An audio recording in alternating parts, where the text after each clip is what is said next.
Hi, this is CA Jyoti Deshwal and I welcome you all again back to our YouTube channel that is CA Inter by विश्वास CA। बहुत बहुत स्वागत है आपका इस channel पे।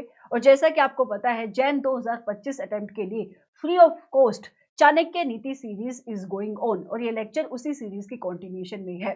इस पर्टिकुलर लेक्चर के अंदर we are going to cover chapter number 4 का ऐसे नंबर 520 जो आपके सिलेबस का one of the most important standard है। सिर्फ इंपोर्टेंट ही नहीं, it is also presumed to be one of the technical standards of your syllabus. आज से इस पर्टिकुलर लेक्चर के साथ चाणक्य नीति सीरीज के लेक्चर के अंदर थोड़ा सा चेंज आ रहा है। मतलब कंसेप्ट में कोई चेंज नहीं आ रहा, सिर्फ प्रेजेंटेशन करने का तरीका चेंज हो रहा है। नंबर ऑफ लेक्चर्स की फ्रीक्वेंसी ऑडिट की बात कर रही हूँ बढ़ जाएगी एंड हम स्टैंडर्ड वाइज आपको टॉपिक प्रोवाइड कराएंगे। ठीक है, सो आप मान के चलो कंसिस्टेंसी लेक्चर्स की ज्यादा होने वाली है। थोड़ा सा टाइम भी चेंज हो रहा है, जिस टाइम पे आपको लेक्चर्स अब मिलेंगे ओके वो 6 बजे नहीं होगा, 4 बजे के आसपास आई थिंक हम टाइम अभी सेट करें। तो आपको भी कोशिश करती है कि आप इन लेक्चर्स को साथ साथ में देखो। थंबनेल आपको चेंज हुआ यहाँ पे दिखाई देगा, रिवीजन लिखा हुआ है। इसका मतलब ये नहीं है कि हम कंसेप्ट नहीं समझ रहे, आप इसको कॉम्प्रिहेंसिव रिवीजन कह सकते हो। तो अभी तक जो चाणक्य नीति चल रही थी उसी तरीके से चलेगी। जब पूरा चैप्टर खत्म हो जाएगा उसको हम कंसोलिडेट करके एक वन शॉट बना देंगे और वन शॉट वाली प्लेलिस्ट में ऐड कर देंगे। इससे दो बेनिफिट आपको मिलेंगे। एक तो आपके पास टॉपिक वाइज लेक्चर अवेलेबल होगा, तो आपको बाद में जब रिवीजन करनी है तो आप उस पर्टिकुलर लेक्चर को यहाँ से देख सकते हो। ठीक है, और अगर किसी बच्चे को वन शॉट ही देखना है कि मुझे एक सीटिंग में चैप्टर नंबर 4 देखना है, तो बाद में जब इसकी कंसोलिडेशन हो जाएगी दूसरी प्लेलिस्ट के अंदर वो आप लेक्चर वहां से देख सकते हो। यहाँ से कंसिस्टेंसी बढ़ेगी। ठीक है, और कंसिस्टेंसी बढ़ेगी तो टाइम के साथ, टाइम से पहले और टाइम पे हम अपने लेक्चर्स को कंप्लीट कर पाएंगे, जो मेन पर्पस है बेसिकली कि ये जो चाणक्य नीति चल रही है उसको टाइम पे खत्म कर दिया जाए। ठीक है, so I would like to believe कि आप भी कंसिस्टेंट रहोगे और मैं भी कंसिस्टेंट रहूंगी और टाइम पे हम इस सीरीज को खत्म कर पाएंगे। Now you can start watching the lecture. और इस लेक्चर के अंदर मैंने हैंड रिटन नोट्स यूज किए जिनको हम मंजिल बैच में यूज करते हैं। So I would want you to make these notes also, क्योंकि थोड़ा सा टेक्निकल स्टैंडर्ड है तो आपके लिए स्टैंडर्ड समझना बहुत ही आसान हो जाएगा, स्पेसिफिकली अगर आप इस स्टैंडर्ड को पहली बार पढ़ रहे हो तो। ठीक है, so now you can start watching the lecture. We are now starting with a very important standard of your syllabus that is SA number 520 analytical procedure. मैं आपको इस स्टैंडर्ड को शुरू करने से पहले एक थोड़ा सा बेसिक्स इस स्टैंडर्ड के बारे में बताना चाहूंगी। ठीक है, लेकिन उससे पहले मैं आपको बता दूं आज तक चाणक्य नीति में जिन चार्ट्स का हम यूज कर रहे थे ऐसे नंबर 520 के लिए हम उस चार्ट का यूज नहीं करेंगे। मैम ऐसा क्यों? क्योंकि मैं आपके सामने इससे भी अच्छे चार्ट लेकर आ रही हूँ। ये है हैंड रिटन चार्ट्स। ठीक है, बेसिकली मंजिल बैच के बच्चों को हम यही चार्ट्स प्रोवाइड कराते हैं। ये उनका होमवर्क होता है, वो हाथ से पूरे के पूरे सिलेबस को चार्ट की फॉर्म में खुद बनाते हैं। और क्योंकि ऐसे number 520 one of the important standard है आपके सिलेबस का and also one of the technical standard भी है, तो यहाँ पे भी आपको मैक्सिमम बेनिफिट देने के लिए इन चार्ट्स को मैं यूज करने वाली हूँ। यहाँ पे आपका कंप्लीट ऐसे नंबर 520 और बहुत अच्छे फ्लो के साथ है। आपको ये चार्ट्स चाहिए, आपको क्या करना है, मैं टीम को बोल के इनको अपलोड करा दूंगी, नहीं तो आप मुझे क्लास के बीच में पोस्ट करके स्क्रीनशॉट लेकर अपने हाथ से बना सकते हो। क्योंकि जो मंजिल बैच के स्टूडेंट है बेटा उनको भी ये डाउनलोड के ऑप्शन में प्रोवाइड नहीं किए जा रहे हैं, उनको भी हाथ से ही बनाने पड़ते हैं। और इनका मेन पर्पस ये है, ए आपको कंसेप्ट का फ्लो याद हो जाता है, बी आपको कंसेप्ट ईजी लगने लग जाता है। समझ में आ रहा है? मैं आपको सबसे पहले थोड़ा सा बेसिक्स बता देती हूँ कि एनालिटिकल प्रोसीजर बेसिकली होते क्या है। ऑल्दो एनालिटिकल प्रोसीजर ये शब्द आपके लिए नया नहीं है, दो ऐसे स्टैंडर्ड है जहां पे एनालिटिकल प्रोसीजर पहले भी डिस्कस हुए थे। एक है एसे नंबर 315 और दूसरा है आपका एसे नंबर 500। यहाँ पे इस स्टैंडर्ड के अंदर क्या खास है ये अभी हम डिस्कस करेंगे, लेकिन सबसे पहले आप मुझे फटाफट ये बताओ कि एनालिटिकल प्रोसीजर की डेफिनेशन क्या है, जो हमने देखी थी 500 के अंदर भी और ऐसे नंबर 315 के अंदर भी, जब ऑडिटर एनालिटिकल प्रोसीजर को एज अ रैप यूज करता है। तो बेटा एनालिटिकल प्रोसीजर ऐसे ऑडिट प्रोसीजर होते हैं, आप चाहो तो अपनी बुक के अंदर डेफिनेशन देख सकते हो, ये लिखा हुआ है एनालिटिकल प्रोसीजर ऐसे ऑडिट प्रोसीजर होते हैं। यही से मैं आपको डेफिनेशन दिखा देती हूँ, जहां पे ऑडिटर फाइनेंशियल इंफॉर्मेशन की इवेल्युएशन करने के लिए फाइनेंशियल इंफॉर्मेशन के बीच में रिलेशनशिप एस्टैब्लिश करता है। और सिर्फ इतना ही नहीं, financial and non financial information के बीच में भी रिलेशनशिप एस्टैब्लिश करता है। और यही खासियत होती है एनालिटिकल प्रोसीजर के अंदर। मतलब जो बाकी आपके अदर ऑडिट प्रोसीजर है ऑडिट के, उन पे ऑडिटर का फोकस, उन प्रोसीजर के अंदर ऑडिटर का फोकस फाइनेंशियल इंफॉर्मेशन के ऊपर होता है, लेकिन यहाँ पे आप नॉन फाइनेंशियल इंफॉर्मेशन को भी कंसिडर करते हो। एनालिटिकल प्रोसीजर में मैम क्या क्या हम कर सकते हैं, कौन कौन सी टेक्निक हो सकती है? बेटा आप ट्रेंड एस्टेब्लिश कर सकते हो, आप कंपैरिजन कर सकते हो, आप अभी मैंने आपको बोला आप यहाँ पे रिलेशनशिप एस्टेब्लिश कर सकते हो, आप रेशियोज निकाल सकते हो, ठीक है। सो ऐसे प्रोसीजर को आप कहते हो एनालिटिकल प्रोसीजर। और मैंने आपको एग्जांपल देकर क्या समझाया था एनालिटिकल प्रोसीजर के बारे में? जब हमने एसए नंबर 315 पढ़ा, मैंने बोला था कि ऑडिटर एनालिटिकल प्रोसीजर को एज अ रैप यूज करता है। मतलब ऑडिटर एनालिटिकल प्रोसीजर को यूज करता है for identifying and for assessing the risk of material miss statement. समझ में आ रहा है? लेकिन सिर्फ इतना ही नहीं है कि आप ऑडिटर एनालिटिकल प्रोसीजर को एज अ रैप यूज करेगा, आप एनालिटिकल प्रोसीजर को एज अ फैप भी यूज कर सकते हो to collect sufficient and appropriate audit evidences. और जब आप एनालिटिकल प्रोसीजर को as a further audit procedure use करते हो, बेटा फर्दर ऑडिट प्रोसीजर ये हम कहां पे पढ़ते हैं? एसए नंबर 330 के अंदर। वहां पे इन्हें कहा जाता है सब्सटेंसिव एनालिटिकल प्रोसीजर। मैम ऐसा क्यों? ऐसा इस वजह से क्योंकि आप एनालिटिकल प्रोसीजर को यूज कर रहे हो as a substantive audit procedure. सिर्फ इतना ही नहीं, एनालिटिकल प्रोसीजर को auditor near the end of audit भी परफॉर्म कर सकता है।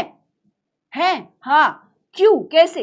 To form the conclusion, to form the overall conclusion, अपनी ओवरऑल कंक्लूजन को फॉर्म करने के लिए जब वो अपना ओपिनियन एक्सप्रेस करने ही वाला होता है उस टाइम पे। मैम ये सारी बातें तो आपने बताई नहीं थी, मतलब हमें ये तो पता था, आपने एग्जांपल देके भी बताया था कि हम एनालिटिकल प्रोसीजर को एज अ रैप कैसे यूज करते हैं, ये तो हमने एसए नंबर 315 में पढ़ लिया था। लेकिन ये क्या बात होगी कि हम एनालिटिकल प्रोसीजर को as a substantive audit procedure भी यूज कर सकते हैं। यस, यही डिस्कशन है बेटा जो एसए नंबर 520 में अभी होने वाली है कि ऑडिटर एनालिटिकल प्रोसीजर को as a substantive audit procedure कैसे यूज करता है, ठीक है। और ये जो तीसरा पॉइंट लिखा हुआ है ये भी एसए नंबर 520 ही आपके साथ डिस्कस करेगा कि how you can use the analytical procedure near the end of audit to form the overall conclusion on the financial statement that whether financial statement are giving true and fair view और not. समझ में आ रहा है? सो ये जो आपको 3 point दिखाई दे रहे, इन 3 सिनेरियो के अंदर हम पढ़ते हैं analytical procedure in your syllabus. सबसे पहले है analytical procedure when they are used as a risk assessment procedure, already cover हो चुके हैं एसए नंबर 315 के अंदर। तो ऑडिटर जब अपनी ऑडिट की प्लानिंग की स्टेज पे होता है और जब वो रिस्क की असेसमेंट कर रहा है, वो रिस्क को आइडेंटिफाई कर रहा है, उस टाइम पे वो एनालिटिकल प्रोसीजर को यूज करता है। दूसरा बेटा, जब आप रिस्क को आइडेंटिफाई कर लेते हो, 315 लगा लेते हो, उसके बाद आपको रिस्पॉन्सेज लगाने होते हैं, अपनी सब्सटेंसिव चेकिंग करनी पड़ती है, उस टाइम पे भी ऑडिटर एनालिटिकल प्रोसीजर को यूज कर सकता है as a substantive audit procedure. इसको आप कहते हो सब्सटेंसिव एनालिटिकल प्रोसीजर और यहाँ पे आता है एसए नंबर 520। समझ में आ रहा है? तीसरा, near the end of audit also auditor overall conclusion form करने के लिए एनालिटिकल प्रोसीजर को यूज कर सकता है और ये सिचुएशन भी एसए नंबर 520 में ही कवर्ड होते हैं। और जब आप near the end of audit होते हो ना, तो ऑडिटर यहाँ पे एनालिटिकल प्रोसीजर परफॉर्म करते वक्त बहुत सारी रेशियोज निकालता है ये इवेल्युएट करने के लिए कि जो अंडरस्टैंडिंग उसको ड्यूरिंग द ऑडिट मिली अबाउट द एंटिटी वो रेलिवेंट है या नहीं है। Are you getting me? So SA number 520 के अंदर ये जो सेकंड और थर्ड सिचुएशन है वो कवर्ड है। एसए नंबर 520 तब एप्लीकेबल होगा when auditor is performing analytical procedure either as a substantive audit procedure or near the end of audit to form the overall conclusion। ये चीज आपके दिमाग में क्लियर होना बहुत इंपॉर्टेंट है। दूसरी चीज, एनालिटिकल प्रोसीजर का जो नेचर है वो सेम ही रहता है। मतलब एनालिटिकल प्रोसीजर के अंदर हम ट्रेंड को एस्टैब्लिश करते हैं। हम ये देखते हैं, लेट्स से कि आप टेस्टिंग कर रहे हो सेल्स के एरिया के अंदर, तो ये आपका प्रॉफिट एंड लॉस अकाउंट हो गया। यहाँ पे क्रेडिट साइड पे आपकी सेल आ रही होगी, मान लेते हैं आपकी सेल आ रही है 2 लाख रुपए की, एंड ऑडिटर इस 2 लाख की सेल के ऊपर कंफर्ट लेने के लिए, एविडेंसेस कलेक्ट करने के लिए वो एनालिटिकल प्रोसीजर को परफॉर्म करना चाह रहे हैं। तो बेटा यहाँ पे वो क्या कर सकता है, उसके पास डिफरेंट ऑप्शन है। यहाँ पे वो ट्रेंड को चेक कर सकता है, यहाँ पे वो रेशियोज निकाल सकता है। मैम एग्जाम्पल बता पाओगे ट्रेंड को मैं कैसे टेस्ट कर सकता हूँ? यस, जैसे कि आप ये देख लो कि आज इस साल आपकी सेल 2 लाख रुपए है, तो प्रीवियस ईयर में सेल कितनी थी? आप कह रहे हो मैम प्रीवियस ईयर में सेल थी 1.5 लाख रुपए की, तो आप यहाँ पे निकाल लो कितना परसेंटेज इंक्रीज हुआ है। फिर मैम इससे मुझे क्या पता लगेगा? आप एक काम और करना, यहाँ पे जितना भी परसेंटेज इंक्रीज आपको दिखाई देगा सेल का, उसका कंपैरिजन आप कर लेना कि इंडस्ट्री में कितना सेल में इंक्रीज हुआ है। मतलब आप जैसी ही बाकी एंटिटी जो आप जैसा ही सामान बेच रही है, उनका on an average percentage increase in sale कितना हुआ है, या आप इसी अपने खुद के परसेंटेज इंक्रीज इन सेल्स का कंपैरिजन अपने ट्रेंड के साथ कर सकते हो कि अभी तक आपका कितना परसेंटेज से सेल बढ़ता आ रहा था। तो बेटा इसको आप कहते हो ट्रेंड एस्टैब्लिश करना, कंपैरिजन करना। It is an analytical procedure. Auditor को यहाँ पे एविडेंसेस मिलते हैं, है ना, क्योंकि अगर बहुत ज्यादा फ्लक्चुएशन आपको दिखाई देगी तो इसका मतलब सेल्स के अंदर गलतियां हो सकती है। मतलब मान लेते हैं आपने जब कंपैरिजन किया, परसेंटेज इंक्रीज निकाला सेल के अंदर, करंट ईयर में आपका परसेंटेज इंक्रीज आया 10% का, लेकिन जब आप इसका कंपैरिजन अपने ट्रेंड के साथ करते हो कि ऑन एन एवरेज हर साल कितने परसेंट से आपका सेल इंक्रीज होता था, वहां पे दिखाई देगा सिर्फ 2% का। तो इस साल आपने ऐसा क्या कर दिया कि आपका सेल सडनली इतना शूटअप हो गया। तो ये गलती हो सकती है, ये फ्रॉड हो सकता है, या हो सकता है कि एक्चुअल में कोई जेन्युइन रीजन था जिसकी वजह से आपकी सेल इंक्रीज होगी। जेन्युइन रीजन मतलब क्या? आपने नया प्रोडक्ट लॉन्च किया था। तो बेटा जब ये डेविएशन मिलती है ना, जब ये एक अनयूजुअल फ्लक्चुएशन मिलती है by performing the analytical procedure, दूसरी बात बोल रही हूँ, ऑडिटर फर्दर इन्वेस्टिगेशन करता है, और ये इन्वेस्टिगेशन करना भी एनालिटिकल प्रोसीजर में ही आता है।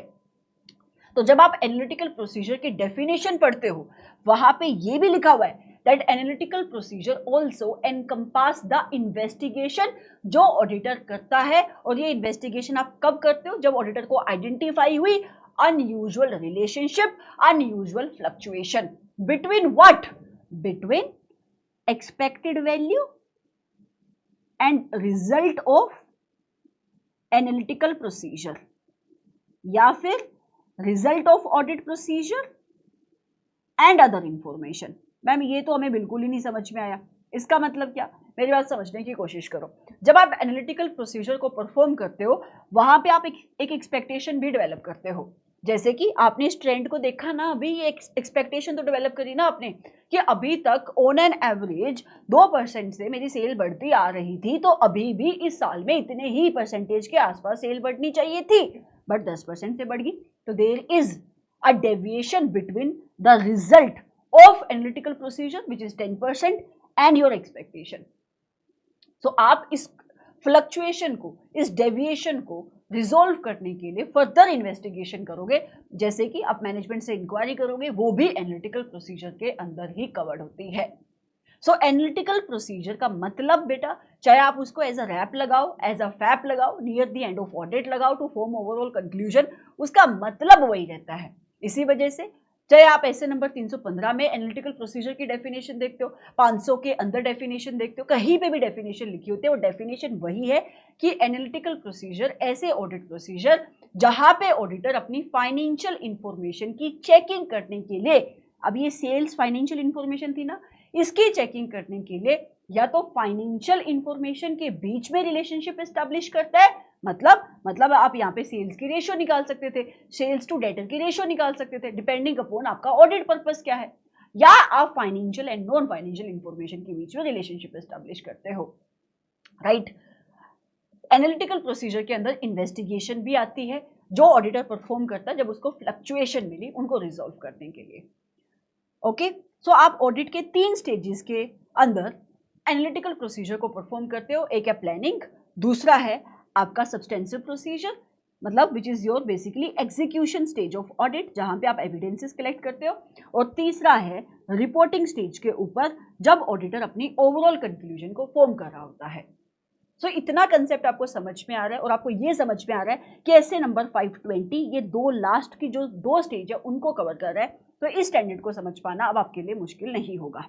ठीक है, आपके पास जो भी बुक है आप उसको खोल सकते हो। सबसे पहले ऐसे नंबर 520 का ऊपर नाम लिखा हुआ है एनालिटिकल प्रोसीजर, और इसका मतलब क्या होता है बेटा, ये डेफिनेशन है, ये आपको लर्न करनी चाहिए डेफिनेटली। और मैंने आपको बताया एनालिटिकल प्रोसीजर एक ऑडिट प्रोसीजर होता है जिसके अंदर ऑडिटर इवैल्यूएशन करता है फाइनेंशियल इंफॉर्मेशन की, कैसे, through analysis of relationship among financial data and non financial data. And also इस डेफिनेशन के सेकंड पॉइंट में क्या भी आता है, it also includes the investigation जो ऑडिटर परफॉर्म करता है, कब, जब उसने फ्लक्चुएशन आइडेंटिफाई करी या रिलेशनशिप आइडेंटिफाई किया, कैसा, ऐसा, which are inconsistent with other information और which differ from expected value by a significant amount. समझ में आ रहा है ये सिग्निफिकेंट अमाउंट क्यों लिखा हुआ है, क्योंकि जब आप एनालिटिकल प्रोसीजर परफॉर्म करते हो वहां पे आप एक लेवल सेट कर लेते हो कि इस अमाउंट तक की गलतियों को मैं सहन कर लूंगा, इसके ऊपर की जो गलतियां होगी उसके लिए मैं इन्वेस्टिगेशन करूंगा, इससे ऊपर का जो फ्लक्चुएशन होगा उसके लिए मैं इन्वेस्टिगेशन करूंगा। समझ में आ रहा है। सो ये बेटा आपका एनालिटिकल प्रोसीजर की डेफिनेशन है। ये डेफिनेशन नई नहीं है, इसको हमने पहले भी पढ़ा था। चलो अब ऐसे नंबर 520 का स्कोप क्या है, ये आपको रीड करना है, लर्न करने की जरूरत नहीं है। स्कोप मतलब इस स्टैंडर्ड में क्या बात हो रही है, इस स्टैंडर्ड की कवरेज क्या है। सो ऐसे नंबर 520 कहता है कि ऑडिटर मैं बताऊंगा तुम्हारी रिस्पॉन्सिबिलिटी क्या है किस सिचुएशन में। बेटा ऐसे नंबर 520 कौन सी सिचुएशन कवर कर रहा है मैम, लास्ट की वो दो सिचुएशन कौन सी, जब ऑडिटर एनालिटिकल प्रोसीजर को यूज कर रहा है as a substantive procedure cue to collect sufficient and appropriate audit evidences, and दूसरी सिचुएशन क्या थी, जब वो यूज कर रहा है analytical procedure near the end of audit to form the conclusion. So ऐसे नंबर 520 दो सिचुएशन को कवर करता है और ये बताता है कि ऑडिटर की रिस्पॉन्सिबिलिटी क्या होगी जब एनालिटिकल प्रोसीजर को यूज किया जा रहा है आइदर एज अ सैप और near the end of audit to form the overall conclusion. ठीक है बेटा, फिर आता है ऑडिटर का ऑब्जेक्टिव जो ऐसे नंबर 520 ने सेट किया, ये आपको डेफिनेटली लर्न करने की जरूरत है और ये ऑब्जेक्टिव भी वही है जो अभी आपने पढ़ा। स्टैंडर्ड कहता है कि ऑडिटर जब तुम सैप लगाओगे ना, मतलब जब तुम एनालिटिकल प्रोसीजर को as a substantive audit procedure perform करोगे तो तुम्हें relevant and reliable audit evidences collect करने पड़ेंगे when using the SAP, right. Ma'am ये relevant and reliable audit evidences मतलब क्या, बेटा ये 500 की बात कर रहा है, वहां पे भी तो देखा था कि different audit procedure auditor perform कर सकता है जिसमें से एक क्या है, एनालिटिकल प्रोसीजर। अच्छा दूसरा ऑब्जेक्टिव क्या है, दूसरा ऑब्जेक्टिव स्टैंडर्ड ने बोला कि जब तुम एनालिटिकल प्रोसीजर को near the end of audit perform करोगे अपनी ओवरऑल कंक्लूजन फॉर्म करने के लिए, तो ऑडिटर आपको डिजाइन करने हैं, परफॉर्म करने हैं analytical procedure near the end of audit in such a way आप कंक्लूजन फॉर्म कर पाओ कि आपकी जो अंडरस्टैंडिंग है एंटिटी को लेकर whether the same is consistent with your financial statement और नॉट। मतलब कहीं ऐसा तो नहीं ऑडिटर ये समझ रहा था कि भाई सब कुछ सही है, बट जब आपने near the end of audit जाके एनालिटिकल प्रोसीजर को अप्लाई किया, लेट्स से आपने रेशियोज निकाली, वो अंडरस्टैंडिंग आपकी चेंज होगी। मैम ऐसे कैसे हो सकता है, आपने जब अपनी during the course of audit काम किया वहां पे आपकी अंडरस्टैंडिंग एंटिटी को लेकर ये है कि सेल्स में सब कुछ सही है और सेल्स में आपका जो एक इंक्रीज है वो आ रहा है, लेकिन जब आपने near the end of audit जाके सेल्स की कुछ रेशियोज निकाली वहां पे वो रेशियोज नेगेटिव आ गई। So there is a conflict between these two, मतलब या तो आपकी अंडरस्टैंडिंग गलत है या तो फाइनेंशियल स्टेटमेंट गलत है। सो ऑडिटर एनालिटिकल प्रोसीजर को डिजाइन करता है, परफॉर्म करता है near the end of audit ताकि वो कंक्लूजन फॉर्म कर पाए whether auditor's understanding about the entity and financial statement वो दोनों कंसिस्टेंट है या नहीं है। समझ में आ रहा है बेटा, तो ये ऑब्जेक्टिव आपको लर्न करना है। अब हम आगे बढ़ रहे हैं, नेक्स्ट कंसेप्ट ऐसे नंबर 520 में क्या आता है, किन किन पर्पसेस के लिए एनालिटिकल प्रोसीजर को परफॉर्म किया जा सकता है और टाइमिंग क्या होती है एनालिटिकल प्रोसीजर की। तो बेटा मैं आपको बता रही हूँ एनालिटिकल प्रोसीजर में आप जो करते हो ना वो आपकी पर्पसेस लिखी हुई है। जैसे कि एनालिटिकल प्रोसीजर के अंदर ऑडिटर कंपैरिजन करता है, मैंने अभी आपको जो एग्जांपल दिया उसके अंदर कंपैरिजन ही तो हो रहा था, आपने अपना परसेंटेज इंक्रीज इन सेल्स निकाला, उसका कंपैरिजन खुद के साथ किया और इंडस्ट्री के साथ किया।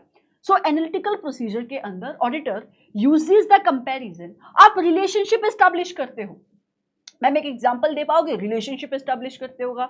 यस ऑफ कोर्स, जैसे कि हम ना एक काम करते हैं एम्प्लॉइज बेनिफिट एक्सपेंस, ये वो फाइनेंशियल इंफॉर्मेशन है जिसकी आपको चेकिंग करनी है, ये प्रॉफिट एंड लॉस अकाउंट में आ रही होगी ना फिगर। तो ऑडिटर क्या कर रहा है, फाइनेंशियल डाटा और नॉन फाइनेंशियल डाटा के बीच में रिलेशनशिप एस्टैब्लिश कर रहा है।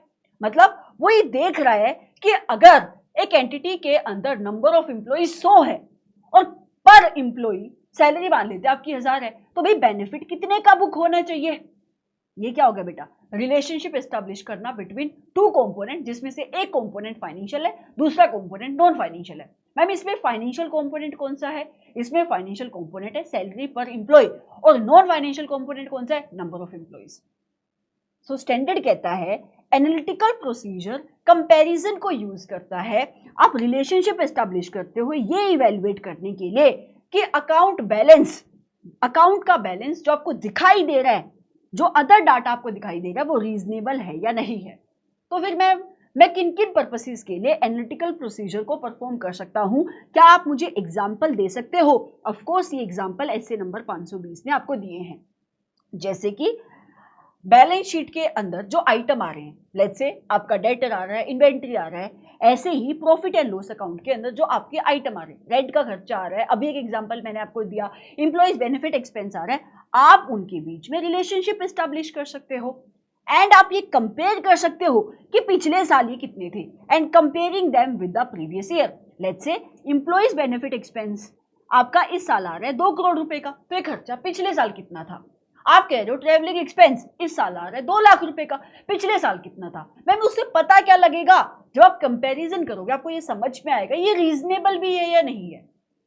Are you getting me? So this is also an analytical procedure. अभी ऊपर आपने यही तो बोला कि एनालिटिकल प्रोसीजर के अंदर हम रिलेशनशिप एस्टैब्लिश करते हैं, कंपैरिजन करते हैं। कैसे कर सकते हो आप कंपैरिजन? जो आइटम आपके फाइनेंशियल स्टेटमेंट के अंदर आ रहे हैं, बैलेंस शीट के अंदर आ रहे हैं, प्रॉफिट एंड लॉस अकाउंट के अंदर आ रहे हैं, आप उनका कंपैरिजन पिछले साल के बैलेंसेस के साथ आप कर सकते हो। दूसरा, आपके जो एसेट है, जो आइटम है, उनकी उनकी जो फिजिकल वैल्यू है, फिजिकल जो वैल्यू है, आप उनकी रिकंसिलिएशन कर सकते हो with the financial. Let's say आपकी एंटिटी कह रही है कि मेरे पास बुक्स ऑफ अकाउंट में ऐसी वो असर्शन दे रही मैनेजमेंट, मेरे पास 2 करोड़ के फिक्स्ड एसेट है, तो आप उसकी रिकंसिलिएशन कर सकते हो, कंपैरिजन कर सकते हो क्या फिजिकली भी उतने हैं।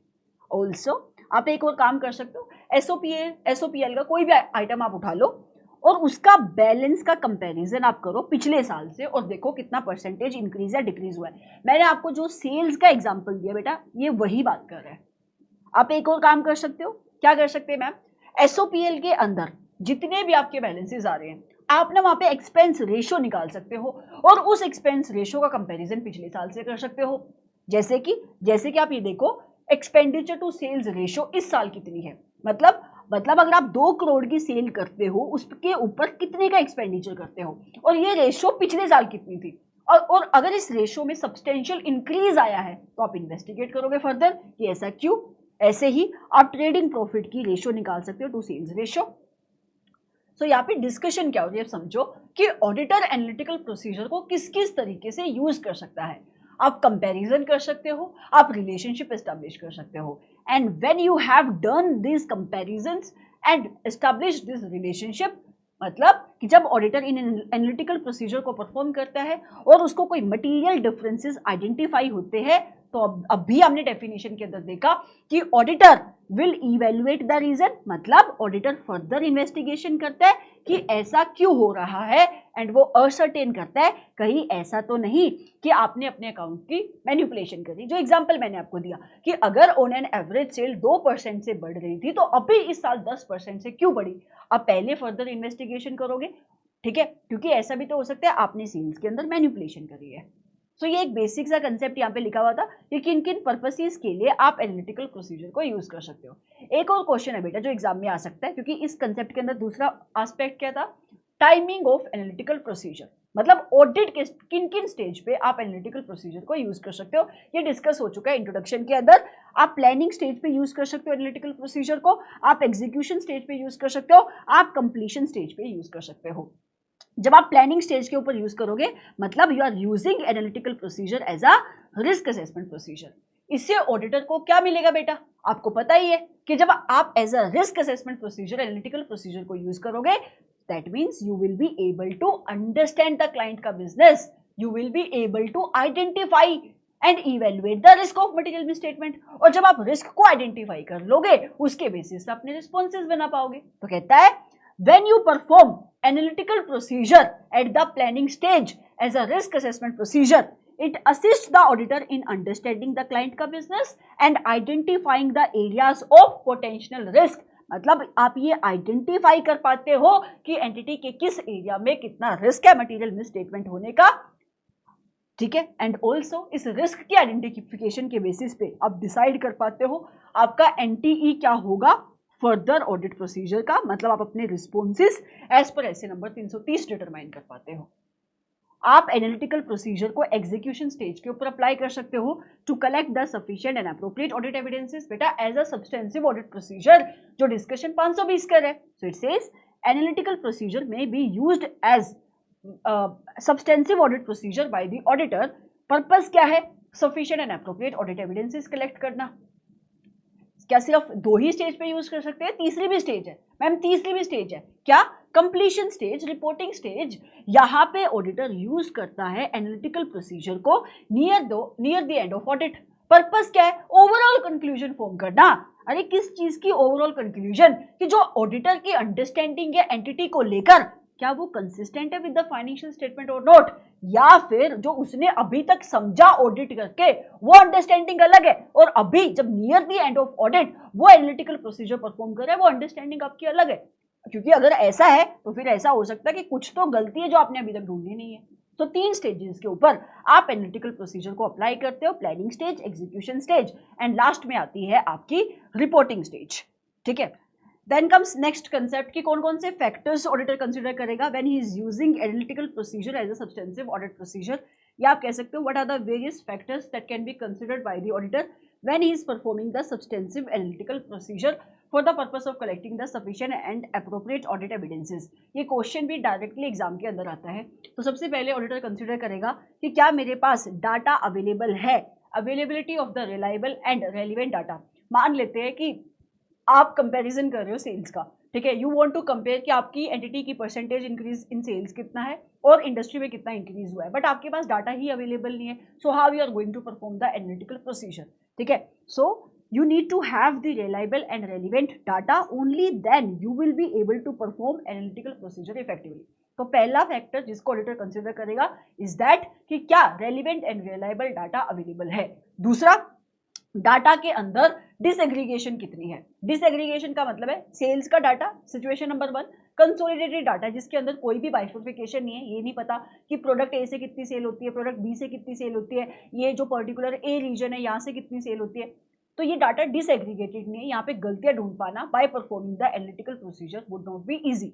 लेकिन अगर डिसएग्रीगेशन बहुत ज्यादा है डाटा के अंदर, बाइफर्फिकेशन बहुत ज्यादा है, and in that situation if the auditor is using analytical procedure तो फिर उसको वहां पे गलतियां इजीली मिल जाएंगी। So the degree of disaggregation in data directly affect it's usefulness in detecting the miss statement. So data जितना ज्यादा डिसएग्रीगेटेड होगा, जितना ज्यादा उसके अंदर बाइफर्फिकेशन होगी, कौन से डाटा की बात कर रही हूं मैं, जिस डाटा को ऑडिटर यूज करेगा for performing the analytical procedure, उतना ही ज्यादा वो गलतियों को ढूंढ पाएगा। तीसरा फैक्टर क्या है बेटा जिसको ऑडिटर कंसीडर करेगा जब वो सैप लगा रहा है, दैट इज अकाउंट टाइप। मतलब आप ये देखो कि किस टाइप के अकाउंट की टेस्टिंग करने के लिए आप एनालिटिकल प्रोसीजर को यूज करना चाहते हो। आप कह रहे हो मैम बैलेंस शीट के आइटम की टेस्टिंग करने के लिए एनालिटिकल प्रोसीजर को यूज करना चाहता हूं, तो अभी हम पढ़ेंगे कि इस टाइप के अकाउंट्स के लिए एनालिटिकल प्रोसीजर ज्यादा सूटेबल नहीं होते। मतलब ऐसे आइटम जो आपके एसओपीएल में आ रहे हैं, प्रॉफिट एंड लॉस अकाउंट में आ रहे हैं, अगर आप उनकी टेस्टिंग करने के लिए एपी लगा रहे हो, सैप लगा रहे हो, तो आपको ज्यादा बेटर एविडेंसेस मिलते हैं। ऐसा क्यों? क्योंकि आप उन आइटम्स को जो प्रॉफिट एंड लॉस अकाउंट में शो हो रहे हैं उनकी प्रिडिक्शन कर पाते हो, क्योंकि अकाउंट बैलेंस जो आपके प्रॉफिट एंड लॉस अकाउंट में आ रहे हैं उनको आप प्रिडिक्ट कर पाते हो, because those are occurring over a period of time. क्योंकि आप प्रॉफिट एंड लॉस अकाउंट जो बनाते हो ड्यूरिंग द पीरियड बनाते हो, वेयर एज जो बैलेंस, डेटर का बैलेंस, किसी एसेट का बैलेंस, इन्वेंट्री का बैलेंस जो बैलेंस शीट के अंदर आ रहा है वो at a given point of time आपको फिगर शो करता है। तो वहां पे अमाउंट की प्रिडिक्शन कर पाना बहुत मुश्किल है, और जहां पे आप प्रिडिक्शन नहीं कर पाते, वहां पे आप ट्रेंड एस्टैब्लिश नहीं कर पाओगे, तो आप एनालिटिकल प्रोसीजर को परफॉर्म नहीं कर पाओगे। So it says SAP are more useful for certain type of accounts than for others. जैसे कि इनकम स्टेटमेंट के account are tend to be more predictable, ज्यादा अच्छे से आप प्रिडिक्शन कर पाते हो प्रॉफिट एंड लॉस अकाउंट के जो आइटम है उनकी, because they reflect accumulated transaction over a period of time. Whereas अगर मैं बैलेंस शीट आइटम की बात करूं, बैलेंस शीट अकाउंट की बात करूं, they represent the net effect of transaction at a given point of time. तो यहाँ पे प्रिडिक्शन आप नहीं कर पाते हो, यहाँ पे आप ट्रेंड नहीं एस्टैब्लिश कर पाते हो। So therefore statement of profit and loss account में जो आपके आइटम आ रहे हैं उनके ऊपर एनालिटिकल प्रोसीजर परफॉर्म करना ज्यादा बेटर होता है। ठीक है, अगला जो फैक्टर है जिसको ऑडिटर कंसीडर करेगा दैट इज सोर्स। ये भी कहीं ना कहीं वही बात कह रहा है, कहता है कुछ class of transaction are tend to be more predictable than others. मतलब जैसे कि अगर रूटीन नेचर की ट्रांजेक्शन है वहां पे आप प्रिडिक्शन कर पाते हो। आप सेल हर साल करते हो तो आपको पता होगा पिछले साल भी सेल कितनी हुई। आप ऑडिटर की फी हर साल देते हो तो आपको पता होगा पिछले साल भी आपने कितनी फी दी।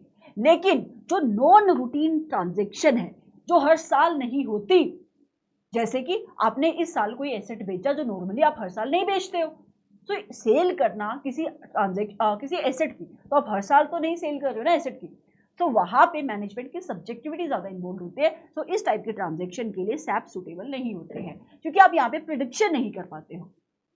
ठीक है, अगला फैक्टर कौन सा बेटा, प्रिडिक्टेबिलिटी। मैंने वही बोला, अगर आप अकाउंट के बीच में रिलेशनशिप एस्टैब्लिश कर पा रहे हो, आइटम्स के बीच में रिलेशनशिप एस्टैब्लिश कर पा रहे हो, सैप सुटेबल है। It says SAP are more appropriate when the account balance or relationship between the item of data are predictable। अगर आप दो आइटम के बीच में रिलेशनशिप एस्टैब्लिश नहीं कर सकते तो सैप वहां पे सुटेबल नहीं होगा। ये भी डिपेंड करता है बेटा आप किस टाइप की असर्शन की टेस्टिंग कर रहे हो। जैसे कि सैप जनरली सुटेबल होते हैं जब आप वैल्यूएशन टेस्ट कर रहे हो, कंप्लीटनेस टेस्ट कर रहे हो, लेकिन ये सुटेबल नहीं होते जब आप राइट एंड ऑब्लिगेशन टेस्ट कर रहे हो। आप मेरी बात समझने की कोशिश करो, आप ये कह रहे हो सेल्स की वैल्यू जो आपने बुक्स ऑफ अकाउंट में रिकॉर्ड करी है वो ठीक है या नहीं। आप ये देखोगे पिछले साल इसका कंपैरिजन कर लेता हूँ, पिछले साल कितनी सेल्स बुक की जा रही थी। ठीक है, तो आपको एक रीजनेबलनेस पता लग जाएगी उस सेल्स की वैल्यू की। तो आप वैल्यूएशन को लेकर जब आप कंफर्ट ले रहे हो, किसी आइटम की valuation is an assertion, completeness को लेकर कंफर्ट ले रहे हो तो ये सैप सुटेबल है। लेकिन अगर आप ये जानना चाह रहे हो कि भाई ये एसेट जो आपने बुक्स ऑफ अकाउंट में रिकॉर्ड किया है लैंड, ये आपका ही एसेट है, मतलब if you want to take the comfort over the assertion जिसका नाम है राइट एंड ऑब्लिगेशन, वहां पे सैप सुटेबल नहीं होगी। तो ये भी डिपेंड करता है बेटा, आप ये भी कंसीडर करो किस आइटम की किस असर्शन के ऊपर आप कंफर्ट ले रहे हो। अच्छा, आप ये भी देखो कि क्या गलत हो सकता है, inherent risk, what can go wrong.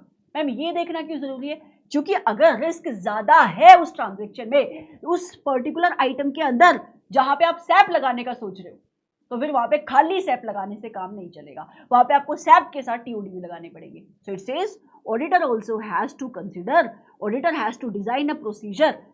उसको ये कंसीडर करना पड़ेगा जब वो प्रोसीजर डिजाइन कर रहा है कि what can go wrong, and if inherent risk ज्यादा है तो ऑडिटर को टीओडी परफॉर्म करने पड़ेंगे to collect sufficient and appropriate audit evidences. सिर्फ सैप लगाने से उसको sufficient and appropriate audit evidences नहीं मिलेंगे, और अगर इनहेरेंट रिस्क कम है तो वहां पे आप सैप लगा सकते हो। तो जब ऑडिटर सोच रहा है कि मैं सैप लगाऊंगा, एनालिटिकल प्रोसीजर को as a substantive audit procedure perform करूंगा ताकि मुझे sufficient and appropriate audit evidences मिल जाए, तो ऐसे नंबर 530 कहता है कि पहले तो ये सारे फैक्टर्स कंसीडर कर लेना, क्या तेरे पास डाटा अवेलेबल है, आप ये कंसीडर करना, डाटा के अंदर डिसएग्रीगेशन है ये देखना, तीसरा ये देखना कौन से अकाउंट टाइप की आप टेस्टिंग करने वाले हो, उसमें से भी कौन से असर्शन के ऊपर आप टेस्टिंग करने वाले हो, प्रिडिक्शन लगा सकते हो आप, सोर्स क्या है, मतलब जिस ट्रांजेक्शन को आप यूज करोगे उस ट्रांजेक्शन का नेचर क्या, वो रिकरिंग नेचर की ट्रांजेक्शन है, नॉन रिकरिंग नेचर की ट्रांजेक्शन है, वहां पे रिस्क कितना है। So you have to consider all these factors. ठीक है, अब दूसरे moving forward then comes techniques available for substantive analytical procedure. That means कौन कौन सी टेक्निक्स को यूज करके ऑडिटर सब्सटेंसिव एनालिटिकल प्रोसीजर को परफॉर्म कर सकता है। एक तो हमने डिस्कस किया, इनफैक्ट दो हम डिस्कस कर चुके हैं। एक है ट्रेंड एनालिसिस आप परफॉर्म कर सकते हो, दैट मीन्स आप ट्रेंड एस्टैब्लिश कर लो। फॉर एग्जाम्पल जो एग्जाम्पल मैंने आपको अभी दिया कि आप करंट ईयर में परसेंटेज इंक्रीज कितना आया है सेल्स का, उसका कंपैरिजन कर लो कि इंडस्ट्री में कितना इंक्रीज हो रहा है या आपका अभी तक क्या ट्रेंड है कि हर साल कितना इंक्रीज होता था, वहां पे आपको डेविएशन पता लग जाएगी। सो इस मेथड को आप कहते हो बेटा ट्रेंड एनालिसिस। आप रेशो एनालिसिस भी कर सकते हो। रेशो एनालिसिस के अंदर ऑडिटर रेशो कैलकुलेट करता है of various items of SOPL and balance sheet. मतलब जैसे कि प्रॉफिट एंड लॉस अकाउंट में जो रेवेन्यू आपका है, जो आपके एक्सपेंस के आइटम है, आप उनकी रेशो निकाल सकते हो। ऐसे ही जो बैलेंस शीट के अंदर एसेट और लायबिलिटी के आपके आइटम है, आप उनकी रेशो निकाल सकते हो। और आप ये जो भी रेशो कैलकुलेट कर रहे हो, जैसे मैंने आपको एग्जांपल दिया था, आप रेशो निकाल लो कि सेल टू एक्सपेंस रेशो क्या है, उसका आप कंपैरिजन कर सकते हो कि पिछले साल में कितनी थी या पिछले सालों में कितनी थी। या आप एक काम और कर सकते हो, क्या आपकी एंटिटी किसी ग्रुप का हिस्सा है, अगर मतलब आप भी हो और आपकी कोई सब्सिडी कंपनी भी है, एसोसिएट कंपनी भी है, आप ये देख लो कि उनकी सेल्स टू एक्सपेंस रेशियो क्या है, आप उनके साथ कंपैरिजन कर सकते हो, या आप अपनी सेल्स टू एक्सपेंस रेशियो का कंपैरिजन जो बाकी एंटिटी है इंडस्ट्री के अंदर आप उनके साथ कर सकते हो। तो बेटा ये वही लिखा हुआ है यहाँ पे। तीसरा मेथड क्या है यहाँ पे? तीसरा मेथड होता है रीजनेबलनेस टेस्ट। यहाँ पे इस मेथड के अंदर ऑडिटर सिर्फ फाइनेंशियल इंफॉर्मेशन के ऊपर रिलाई नहीं करता, वो नॉन फाइनेंशियल इंफॉर्मेशन के ऊपर भी रिलाई करता है। So it says this analytical procedure also relies upon the non financial information. जैसे कि आप किसी एंटिटी की ऑडिट कर रहे हो, ठीक है, सो उस गिवन सिनेरियो के अंदर आप उन्होंने ना एक रेंट इनकम बुक की हुई है, यहाँ पे बाय अदर इनकम करके रेंटल इनकम बुक करी हुई है, ठीक है, और आप ये जानना चाहते हो, नाम क्या है टेस्ट का? रीजनेबलनेस टेस्ट, कि ये वाली जो इनकम है ये इनकम रीजनेबल है या नहीं है, ठीक है। इन्होंने कितनी बुक करी हुई है? इन्होंने करी हुई है 12 महीने का रेंट दिखाया हुआ है 20,000 रुपए का, ठीक है। सो आप दो काम कर सकते हो यहाँ पे, क्या? सबसे पहले आप ये करो, ये 20,000 रुपए का रेंट, या मैं पकड़ लेती हूँ 24,000 रुपए का इन्होंने रेंट दिखाया हुआ है, आप करो रेंट एग्रीमेंट ले लो और वहां पे देख लो पर मंथ का रेंट कितना होना चाहिए था, और आप उसको 12 से मल्टीप्लाई कर लो और ये देख लो कि 24,000 यहाँ पे ठीक आ रहा है या नहीं आ रहा है। दूसरा आप एक टेस्ट परफॉर्म कर सकते हो जिसका आप कहते हो analytical procedure in the name of reasonableness test. आप ये देखो, ये रूम रेंट आप कह रहे हो 12 महीने तक का ये रेंट है जो मैंने यहाँ पे बुक किया हुआ है, आप सही में देखो रूम कितने परसेंटेज ऑफ टाइम ऑक्यूपेंट था, मतलब ऐसा तो नहीं था कि आप रेंट इनकम तो दिखा रहे हो 24,000 रुपए की, जहाँ पे 2,000 रुपए पर मंथ का रेंट है, ये आपको पता लगा by performing the inspection of agreement, उस हिसाब से 12 महीने का आपने रेंट बुक किया हुआ 24,000 रुपए, बट एक्चुअल में जो ऑक्यूपेंसी रेट था इस रूम का वो 50% था, मतलब 6 महीने रूम खाली था। तो अगर 6 महीने रूम खाली था तो इस रूम का जो रेंट बुक होना चाहिए था वो तो 12,000 रुपये होना चाहिए था, तो ये रीजनेबल नहीं है ना। तो यहाँ पे ऑक्यूपेंसी जो आपने चेक करी वो नॉन फाइनेंशियल कॉम्पोनेंट हो गया। सो ऑडिटर जब रीजनेबलनेस टेस्ट को परफॉर्म करता है तो वो नॉन फाइनेंशियल डाटा के ऊपर रिलाई करता है। These are more applicable to income accounts, जैसे कि अभी मैंने आपको बताया कि आप जब रेंटल इनकम को टेस्ट कर रहे हो वहां पे आपने इसको यूज कर लिया, तो ये इनकम अकाउंट पे ज्यादा एप्लीकेबल होता है, या कोई आपकी अक्रूवल या प्री पेमेंट के अकाउंट है, जैसे अक्रूड सैलरी होगी, प्रीपेड सैलरी होगी, प्रीपेड कोई एक्सपेंस हो गया, उनको टेस्ट करने के लिए ज्यादातर यूज किया जाता है। आप एक और काम कर सकते हो, आप स्टैटिस्टिकल टेक्निक का भी यूज कर सकते हो, such as linear regression for performing the analytical procedure. इसमें आप क्या करोगे, आपने एक मॉडल बना लो, ठीक है, यू यूज अ टूल। अच्छा, आप कैसे बनाओगे? कंस्ट्रक्ट, आप एक टूल को यूज करके स्टैटिस्टिकल मॉडल बना लो। कैसे बनाओगे? यूजिंग द फाइनेंशियल और नॉन फाइनेंशियल डाटा जो आपके पास अवेलेबल है मतलब प्रायर अकाउंटिंग पीरियड से जो डाटा आपको मिल रहा है या आपको इंडस्ट्री से डाटा मिल रहा है, स्टैट का हेल्प करके एक टूल आप डेवलप कर लो, वहां से प्रिडिक्शन लगाओ कि भाई पास्ट ईयर में इस अकॉर्डिंग आपका सेल बढ़ रहा था तो इस साल में कितना आपका बढ़ना चाहिए। ये भी क्या हो गया बेटा, ये भी आपका एनालिटिकल प्रोसीजर परफॉर्म करने का एक मेथड हो गया। So these are the various methods mechanism with the help of which SAP can be applied by the auditor. इसके बाद अगला कंसेप्ट क्या है, ये भी क्वेश्चन कंसेप्ट एग्जाम के अंदर काफी बार पूछा जाता है। एनालिटिकल प्रोसीजर ऑडिटर जब यूज कर रहा है एज अ सब्सटेंसिव प्रोसीजर तो फिर वो कौन कौन सी चीजों को कंसीडर करेगा। What are the various consideration that needs to be taken by the auditor when he is using the SAP? समझ में आ रहा है, मतलब वो डिसाइड कर चुका है कि उसको SAP लगाना है तो किन फैक्टर्स को वो कंसीडर करेगा। तो यहाँ पे आप डिटरमाइन करो सबसे पहले suitability of the particular SAP। अब एग्जाम में क्वेश्चन कैसे आता है, एग्जाम में ये क्वेश्चन भी आपसे पूछा जा सकता है कि what are the various consideration that needs to be taken by the auditor while using SAP। या तो वो खाली SAP लगा रहा है या SAP लगा रहा है टीओडी के साथ। ये बात आप समझ पाओगे अगर आपने ऐसे नंबर 330 करा है तो मतलब आप SAP लगा रहे हो, चाहे आप स्टैंड अलोन बेसिस पे लगा रहे हो या आप टीओडी के साथ लगा रहे हो। So these are the various considerations that auditor needs to take. 4 चीजें यहाँ पे, तो एग्जाम में ये वाला क्वेश्चन भी आ सकता है और इन्हीं 4 चीजों के ऊपर अगले 4 कंसेप्ट जुड़े हुए, इन अगले 4 कंसेप्ट के ऊपर से भी इंडिविजुअल क्वेश्चन बन सकता है। जैसे कि सबसे पहले ऑडिटर कंसीडर करता है, डिटरमाइन करता है suitability of a particular SAP कि कौन सा SAP सुटेबल होगा। अभी आपने देखा ना, आप रेशियो एनालिसिस कर सकते हो, आप रीजनेबलनेस टेस्ट कर सकते हो, आप ट्रेंड एस्टेब्लिश कर सकते हो। तो कौन सा SAP सुटेबल होगा कंसीडरिंग कि आप टीओडी भी लगा रहे हो साथ में, क्या कंसीडरिंग उस आइटम के अंदर रिस्क कितना है, तो आप कंसीडर करोगे कि कौन सा SAP सुटेबल होगा। अब एग्जाम में क्वेश्चन ये आ जाता है कि जब ऑडिटर डिटरमाइन कर रहा होगा that for testing a particular assertion of an item कौन सा सैप सुटेबल होगा, तो उसको कौन कौन से फैक्टर्स कंसीडर करने हैं, ये अलग से क्वेश्चन आ जाएगा। तो सबसे पहले पॉइंट कहता है कि जो सैप होते हैं वो जनरली इस टाइप के ट्रांजैक्शन के लिए सूटेबल होते हैं जो लार्ज वॉल्यूम में होती है और जहां पे आप प्रिडिक्शन कर सकते हो, जैसे कि सेल हो गया, जहां पे आप ट्रेंड एस्टैब्लिश कर सकते हो। दूसरा, application of a planned AP is based upon this expectation. आप सैप वही लगा सकते हो जहां पे आप ये एक्सपेक्टेशन डेवलप कर सकते हो कि यस आइटम के बीच में रिलेशनशिप एस्टैब्लिश किया जा सकता है और वो एग्जिस्ट करता है। It says application of a planned analytical procedure is based on the expectation that relationship among data exist and it continue to exist in the absence of known condition to the contrary। समझ में आ रहा है? तो मतलब अगर कोई ऐसे item है जिसके बीच में आप रिलेशनशिप एस्टैब्लिश नहीं कर सकते, वहां पे आप सैप नहीं लगा सकते।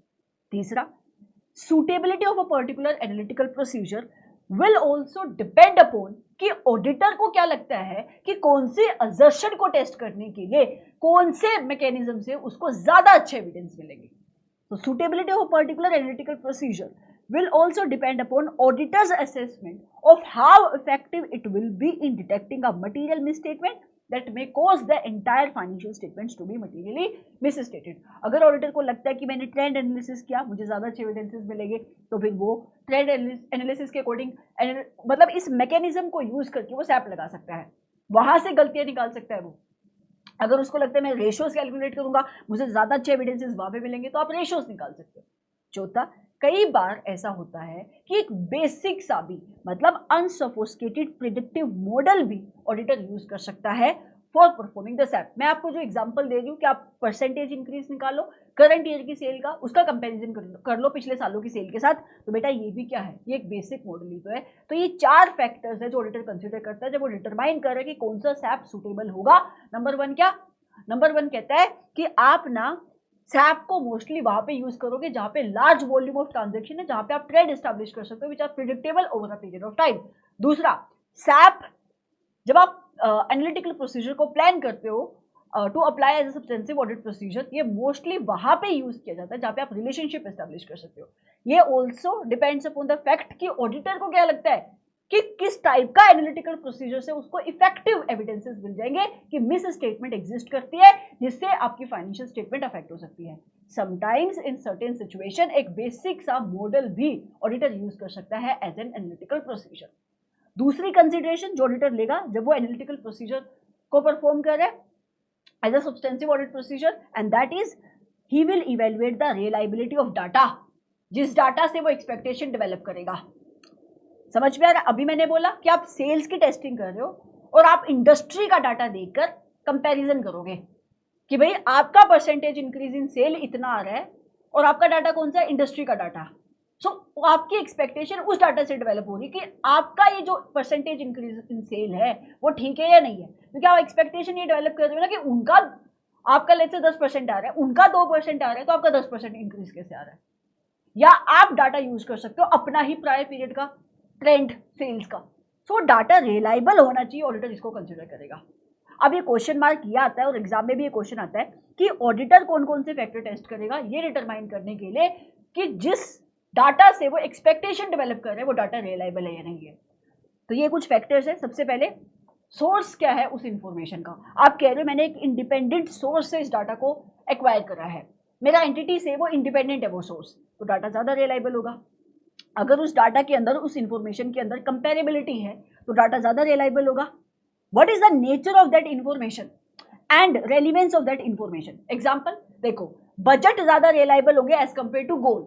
बजट में क्या होता है, आप फिगर्स डिफाइन करते हो, गोल तो आपका कुछ भी हो सकता है। गोल हो सकता है कि मेरा सेल 25% से बढ़ेगा, बट कैसे, गोल हो सकता है कि मुझे सेल को बढ़ाना है, ठीक है, और बजट में आप डिफाइन करो कितने से बढ़ाना है। So budget are more reliable in comparison to goals, ये एग्जांपल है। सो किस नेचर की इंफॉर्मेशन अवेलेबल है उससे भी अफेक्ट होता है वो इंफॉर्मेशन आपके लिए रिलायबल है या नहीं है। कितनी रेलिवेंट वो इंफॉर्मेशन है उससे भी अफेक्ट होता है कि वो इंफॉर्मेशन आपके लिए रिलायबल है या नहीं है। ऑल्सो उस इंफॉर्मेशन को बनाने के लिए कंट्रोल कैसे लगे हुए हैं। अगर इंफॉर्मेशन के ऊपर कंट्रोल अच्छे हैं तो आप उस इंफॉर्मेशन के ऊपर भरोसा कर सकते हो। Are you getting me? So these are the factors जिनको ऑडिटर कंसिडर करेगा to determine the reliability of the information, reliability of the data जहां से वो एक्सपेक्टेशन डेवलप कर रहा है। ठीक है, फिर आप एक एक्सपेक्टेशन डेवलप करो अबाउट द रिकॉर्डेड अमाउंट। मतलब अभी तो बोला कि भाई आपका परसेंटेज इंक्रीज इन सेल आ रहा है 10%, आपका डाटा कौन सा हो गया जहां से आप एक्सपेक्टेशन डेवलप करोगे? इंडस्ट्री का डाटा। तो करो एक्सपेक्टेशन डेवलप कि कितने परसेंटेज से उनका आप परसेंटेज इंक्रीज देकर आपको क्या लगता है इस साल आपका कितना सेल बढ़ना चाहिए था। So it says auditor has to develop an expectation of recorded amount and evaluate the expectation is sufficiently precise। और ये एक्सपेक्टेशन इतनी प्रिसाइज होनी चाहिए कि आप मिस स्टेटमेंट ढूंढ पाओ सेल्स के अंदर। समझ में आ रहा है? चलो, मतलब ये कह रहा है कि आपको एक एक्सपेक्टेशन डेवलप करनी पड़ेगी रिकॉर्डेड अमाउंट को लेकर। रिकॉर्डेड अमाउंट मतलब सेल्स कितने परसेंटेज से बढ़ सकती है इस साल, आपको ये एक्सपेक्टेशन डेवलप करनी पड़ेगी। ठीक है, और ये एक्सपेक्टेशन इतनी प्रिसाइज होनी चाहिए कि आप गलतियां ढूंढ पाओ सेल्स के अंदर। ये किन फैक्टर्स के ऊपर डिपेंड करेगा? It will depend upon the accuracy with which expected result of sale can be predicted. मतलब अगर आप प्रिडिक्शन अच्छे से कर सकते हो एनालिटिकल प्रोसीजर के रिजल्ट की, तो फिर आप ज्यादा बेटर वे से, प्रिसाइज वे से एक्सपेक्टेशन डेवलप कर सकते हो। मैं आपको एग्जांपल देती हूँ। सेल्स आप हर साल करते हो, सेल को लेकर आप प्रिडिक्शन कर सकते हो, तो प्रिसाइज वे से आप एक्सपेक्टेशन डेवलप कर सकते हो कि अभी तक इतना परसेंटेज सेल इंक्रीज होता आ रहा था, तो इस साल कितने से इंक्रीज होना चाहिए, ये एक्सपेक्टेशन डेवलप करना होगा। लेकिन एडवर्टीजमेंट एक्सपेंडिचर जो कि एक डिस्क्रिएशनरी नेचर का एक्सपेंडिचर है, मतलब पिछले साल आपने अपने हिसाब से जो भी ठीक लगा आपने वहां पे खर्चा कर दिया एडवर्टीजमेंट का, तो हो सकता है कि इस साल आप उतना खर्चा नहीं करोगे, हो सकता है आप इस साल खर्चा ही नहीं करोगे, हो सकता है कि उससे पिछले साल से भी पिछले साल आपने ज्यादा खर्चा किया था। Are you getting me? So it says जितनी एक्यूरेसी से आप सैप के रिजल्ट को प्रिडिक्ट कर सकते हो, उतनी ही एक्यूरेसी से आप एक्सपेक्टेशन डेवलप कर सकते हो, उतनी ही एक्सपेक्टेशन आप प्रिसाइज वे से डेवलप कर सकते हो। जो एग्जांपल दिया, डिस्क्रिशनरी एक्सपेंसेस के केस में आप एक्सपेक्टेशन प्रिसाइज वे से डेवलप नहीं कर सकते। फिर कितनी एक्यूरेसी से, कितनी डिग्री की डिसएग्रीगेशन अवेलेबल है, आप कह रहे हो डिसएग्रीगेटेड डाटा अवेलेबल है, तो यस यहाँ पे भी आप एक्सपेक्टेशन अच्छे से डेवलप कर सकते हो। अवेलेबिलिटी ऑफ इंफॉर्मेशन, अगर इंफॉर्मेशन इजीली अवेलेबल है, रेडिएबली अवेलेबल है, चाहे वो फाइनेंशियल इंफॉर्मेशन है, नॉन फाइनेंशियल इंफॉर्मेशन है, वहां पे आप एक्सपेक्टेशन डेवलप कर सकते हो। फोर्थ कंसिडरेशन जो ऑडिटर लेता है जब वो सैप को यूज कर रहा है, दैट इज उसको ना अमाउंट डिटरमाइन करना पड़ता है कि कितने अमाउंट को वो टॉलरेट कर लेगा without any investigation. He has to determine the amount of any difference of recorded amount, sale में परसेंटेज इंक्रीज आपका कितना है जो एक्चुअल है, और जब आपने एक्सपेक्टेशन डेवलप करी आपका कितना था 10%, आपकी एक्सपेक्टेशन है कि इंडस्ट्री के हिसाब से 5% के आसपास बढ़ना चाहिए था, बट इन दोनों में डिफरेंस है, तो कितना डिफरेंस आप टॉलरेट कर लोगे, आप पहले ही डिसाइड करके चलते हो without further investigation, which is acceptable without any further investigation. ये आपका लास्ट पॉइंट लिखा हुआ है। Auditor has to determine the amount of difference from the expectation that can be accepted without any further investigation. So आप इन सारे factors को consider करते हो।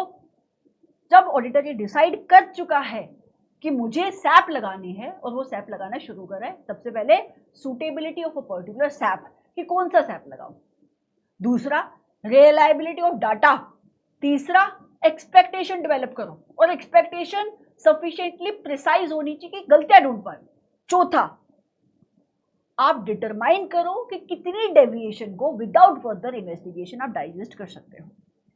ठीक है, उससे अगला कंसेप्ट बेटा, ये इन्वेस्टिंग नहीं है, ये इन्वेस्टिगेशन है of the result of analytical procedure.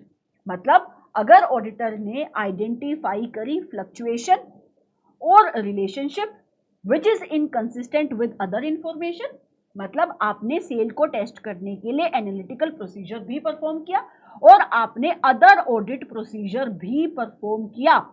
ठीक है, मतलब जैसे कि आपने सेल्स एग्रीमेंट को भी चेक करा, इंस्पेक्शन करी, आपने कोई और प्रोसीजर भी परफॉर्म करा, तो जो एविडेंसेस ऑडिटर को एनालिटिकल प्रोसीजर से मिल रहे हैं, मान लेते वो R1 है, मतलब ये रिजल्ट 1 है, और जो एविडेंसेस ऑडिटर को मिल रहे हैं by performing other audit procedure, मान लेते वो R2 है, उन दोनों के बीच में अगर डिफरेंस है तो ऑडिटर उसकी फर्दर इन्वेस्टिगेशन करेगा या एक्सपेक्टेड वैल्यू और रिकॉर्डेड अमाउंट के बीच में जो अभी हमने डिस्कस किया वो डेविएशन है, आप उसको फर्दर इन्वेस्टिगेट करोगे। अगर ये डिफरेंस उस लेवल से ऊपर का है जो आपने यहाँ पे फोर्थ पॉइंट में डिटरमाइन करी थी, ठीक है। आप इन्वेस्टिगेट कैसे करोगे? तो ऐसे नंबर 520 कहते हैं आप मैनेजमेंट से इंक्वायरी कर सकते हो। Auditor will do the inquiry from the management and जो ऑडिटर को एविडेंसेस मिलेंगे इंक्वायरी करने से, वो एविडेंसेस कैसे मिलेंगे? आप इंक्वायरी करोगे मैनेजमेंट से, पूछोगे कि भाई इंडस्ट्री में तो सेल इंक्रीज हो रही है ऑन एन एवरेज 5% 7% से, आपकी 10 15 20% से क्यों इंक्रीज हो रही है? उस रिस्पॉन्स को आप कंसिडर करोगे अलोंग विद आपकी क्या अंडरस्टैंडिंग है एंटिटी इन्वायरमेंट को लेकर, या आपके पास जो अदर एविडेंसेस आपको मिले during the performance of audit उनको आप कंसिडर करोगे और मैनेजमेंट के रिस्पॉन्स को कंसिडर करके आप इन्वेस्टिगेशन करोगे फर्दर। कई बार ऑडिटर को अदर ऑडिट प्रोसीजर भी परफॉर्म करने पड़ सकते हैं।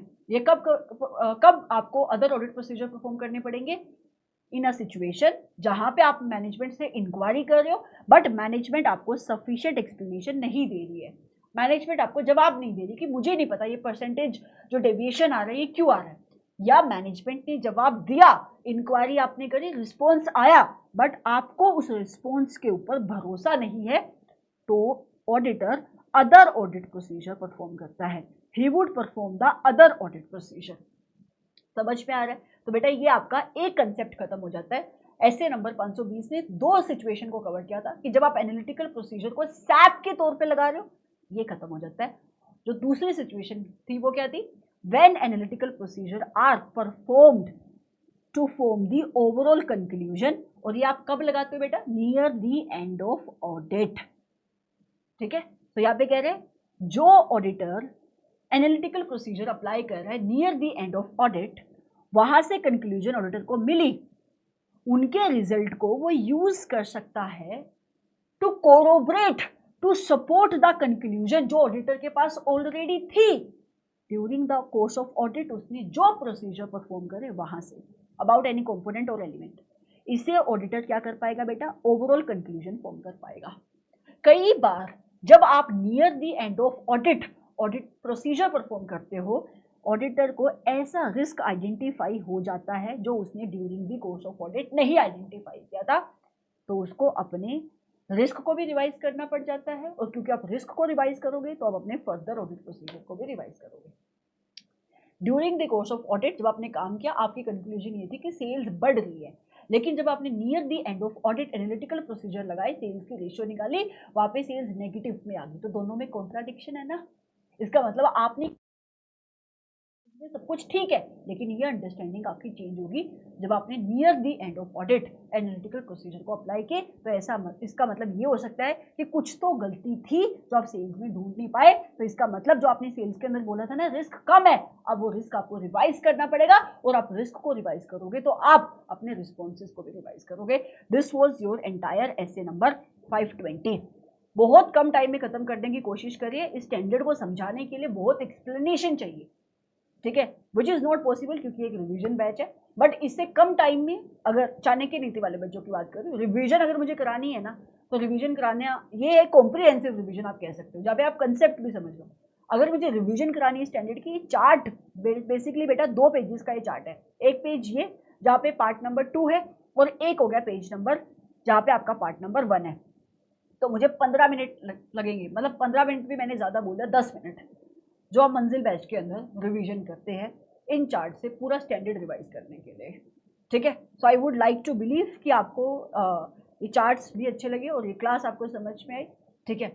Thank you so much for watching this session, and as I told you अब फ्रीक्वेंसी ज़्यादा रहेगी और कंसेप्ट वाइज रहेगी, तो आपको भी अकॉर्डिंगली पढ़ाई करनी चाहिए, ठीक है। Thank you so much, have a great day और नाइट, जब भी जिस भी टाइम आप इस वीडियो को देखो। Do like this video, do subscribe to this channel if you have not already. Bye bye.